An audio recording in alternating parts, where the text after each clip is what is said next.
Well, greetings, friends. Thanks for watching and tuning back into the channel here. I'm John Rurkowski, been a broker associate now with eXp Realty, but I've been in real estate for 21, actually 26 years now. It was 2001 that I joined.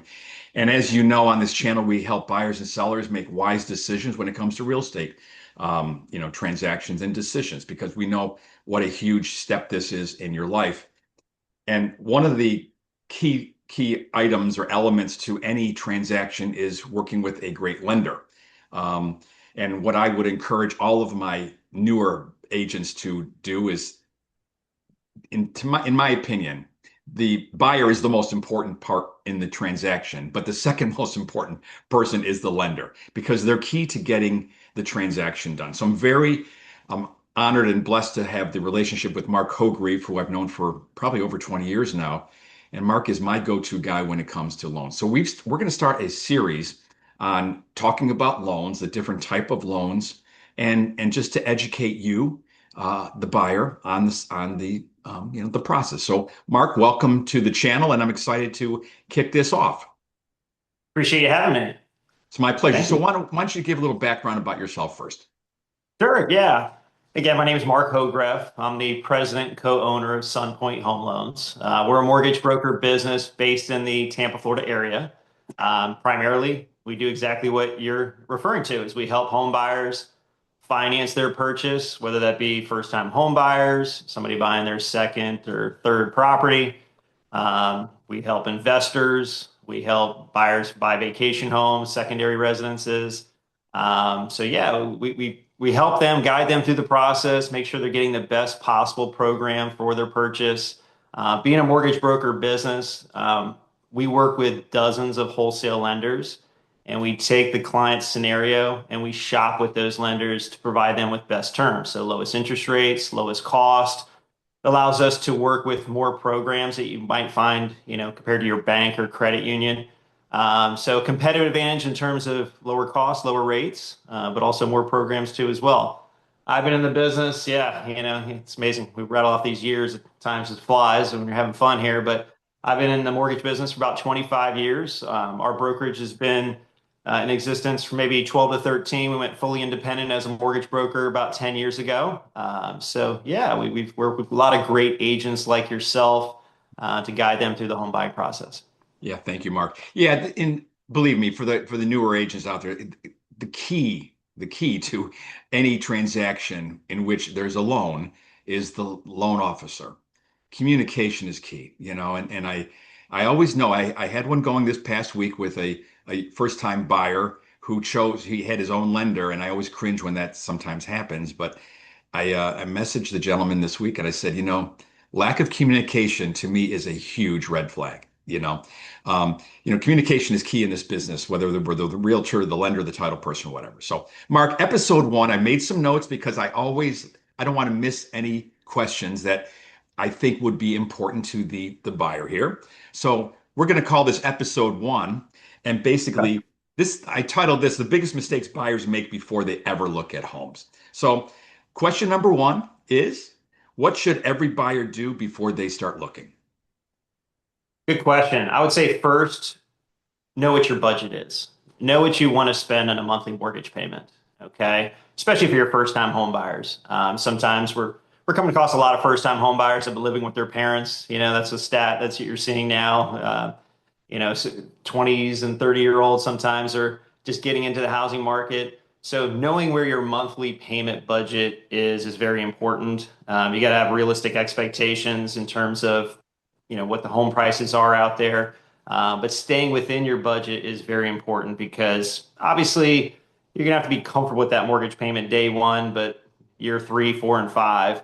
Also, I think the underlooked aspect of buying a home is just the maintenance aspect of it too as well. So if you're renting for a certain amount, you're comfortable with that.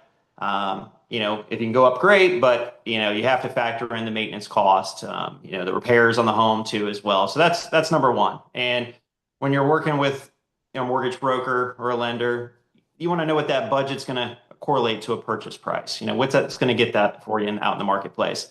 And when you're shopping, it's sometimes hard to determine what that's going to be. Every home's going to have a little bit different amounts for taxes, for homeowners insurance, for HOA dues too as well. So that's where, you're constantly communicating with your mortgage broker to find out what that payment will be. There's a lot of good online tools that are out there for, payments.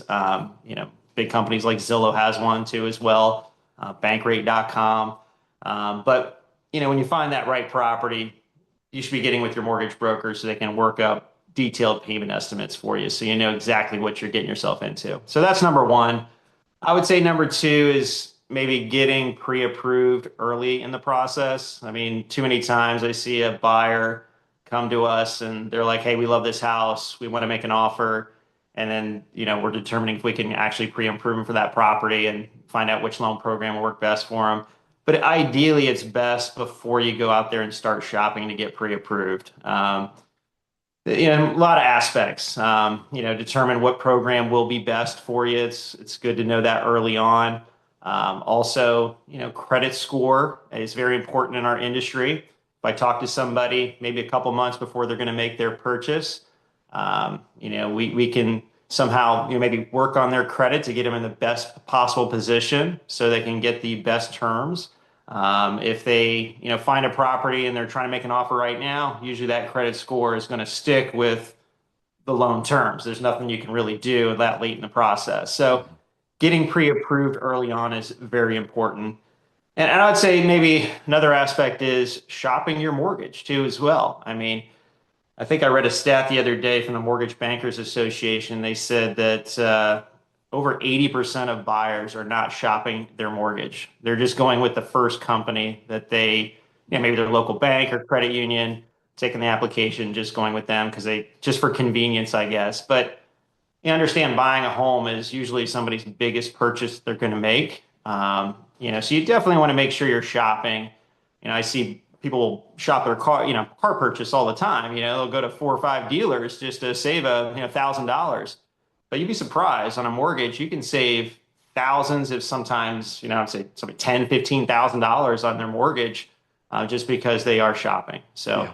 those three things are very important. Yeah, and you know what? Think about this too, and you're going to hear the term PITI a lot through these episodes, principal, interest, tax, and insurance, because what a buyer who's getting a loan needs to realize is what's my PITI? What is my bottom line? It's not so much just the mortgage and the interest, but with our insurance, some little bit of an insurance crisis we're having in Florida, which things are getting better, it seems. Okay, But then sure. also Yeah. estimating what the taxes will be, and there are calculators, like Mark said, on the web where you can really get a very good estimate of what your taxes are going to be next year.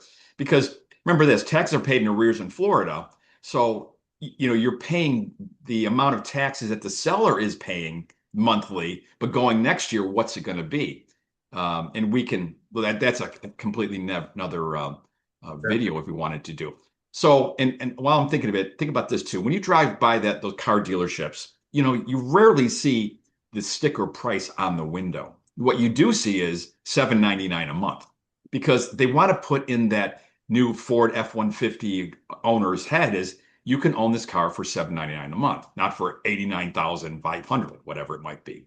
So that's why, again, it's so important to get the bottom line for you. You might be pre approved for 400,000, but realistically, the more important number, in my opinion, to the buyer is you're approved for 3,000 a month, or whatever that number might be, based on your credit and down payment, etc. So we've got to take those things into factor. So working with someone like Mark and myself, we want to set you up for success and not for a soon to be foreclosure situation in a few years because you just can't afford the home. So that's PITI is important.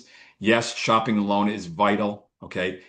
Interest rate alone is not the only thing to look at. What are the costs to getting that interest rate, et cetera? So For Mark sure. mentioned about pre-approval. So Mark, why don't you quickly talk about pre-approval versus pre-qualification? Yeah. So, a lot of buyers and people within the industry think those are interchangeable, and they kind of are, but there's a definite difference between pre-qualification and pre-approved. Pre-qualification typically means that the lender has access credit and you've provided information, whether it be an online application or over the phone. more nowadays with technology, it's usually online application. A lot of the big companies out there, you go online, you're filling out your information, digitally they're pulling your credit. And next thing you know, you can print out your pre-qualification letter and you can take that and you can shop for a mortgage. Well, that seems overall good, very convenient. However, the devil's in the details in our business. It really is. I mean, it's the little nuances that can make a big difference in terms of, getting the mortgage or not. And let me give you an example of that. So let's say, you know, Johnny homeowner or future buyer is working at a company. He was making $100,000 a year. And 3 months ago, his compensation changed, and now he's making $50,000 base and $50,000 roughly commission. Well, that would be a big difference in terms of how we look at their qualifying income. Mhm. But if that person went online, fill out an application themselves, and just put $100,000 a year, that little difference can make or break the loan. Sure. So a pre-approval is you talk to the mortgage company, you provide documentation, you've verified your income, verified your down payment, so they can confirm that everything lines up. And usually when we're doing that, those little nuances will come to light. Again, it's all about communication. You said it. So if we're having these conversations, we're getting this information on the front end, it does make all the difference. There's a little saying in our business, the pre-approval is only good as the person that's actually writing that pre-approval. And it is true. I mean, Sure. as a loan officer, we're kind of like mini underwriters. We're looking at the scenario to make sure that it's going to meet guidelines. It's going to get fully approved.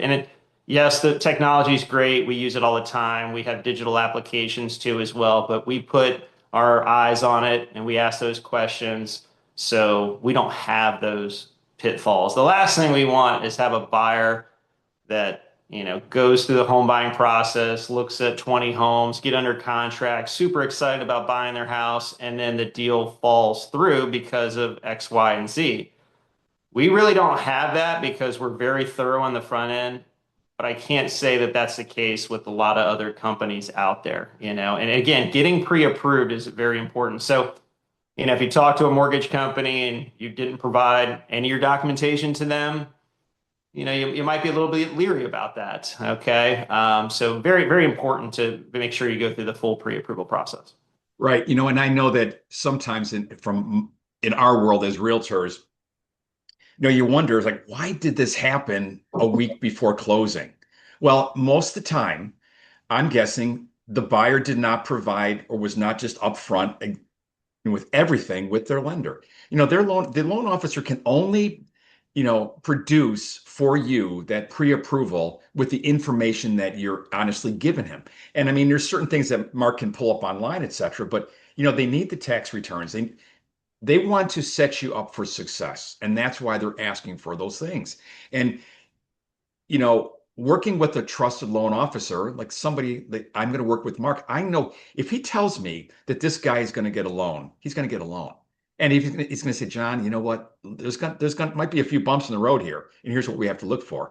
That's the key with working with somebody that like, and trust, and has been there and done that for you. So the key to a smooth transaction with the buyer who's getting a loan is the loan officer, period. That's the bottom line. Um, Great. okay, lastly, for this episode, mistakes that buyers can make to delay the process. I'm guessing getting you the paperwork, not being upfront with you. Yeah, I mean, we kind of touched on this, but you know, sometimes buyers don't want to provide the documentation until maybe they find the right property. Like, hey, I'm casually looking, I'll get with you once I find that perfect home. And we understand that. Um, and we try to make everything as seamless as possible. Again, we use technology to help with that. There's a lot of automation we can pull, like uh, employment information from employers directly. However, yes, delaying getting us documents can lead to problems. So we try to get those on the front end at the time of pre-approval and not when they're trying to make their offer on a house. Okay, do the due diligence on that. So that is number one. Yeah, and again, it comes down to communication. We ask these questions, and we expect that we get sound answers. And if somebody's not being forthright with us, that can lead to some problems. But most people, when they're going to a transaction, they understand that, hey, I have to provide, all this that the mortgage company needs to verify. So I'm going to be upfront and honest. And, if that happens, usually there's no problems. Exactly right. And so for my realtor friends out there, especially the ones in the business, the first thing you should do when meeting with a buyer and speaking about buying a home is ask them point blank, however you like, but this is one way that I do is, are your documents in order? And they go, what is that? Have you spoken to a loan officer yet? Are you paying cash? Yeah, if they are, great. Give me proof of funds before we go and show some properties, because you know why? Sure. And if you want, um, put it on the seller. Blame the seller so you're not the bad guy. Sure. The seller, and per the listing agent that we're showing the properties, every buyer we're taking in this home must be pre-approved or show proof of funds. It's you wouldn't go to a restaurant without your wallet. Okay. So, think of it in that terms. And from our perspective, we want to find the right home for you in the right budget to set you up for real estate success. So the key to a buyer getting a loan is working with a great loan officer. So, Mark, that's gonna wrap up our episode one. All right. But we're going to Great. continue this conversation. And the next segment we're going to talk about is conventional loans versus, are we talking conventional versus FHA? Yes. So for those Sure. tuning in for the first time, if you like what you're hearing, subscribe so you can get the best information to help you make wise real estate decisions. That's what we're here for. We don't sell homes. We help people make wise decisions on one of the biggest purchases of their life, and we build, relationships with you by setting you up for success. So, Mark, thanks for joining me this morning. Thanks for having me. We will see you on the next episode. So I'm John Rurkowski. We'll talk to you soon. Thanks.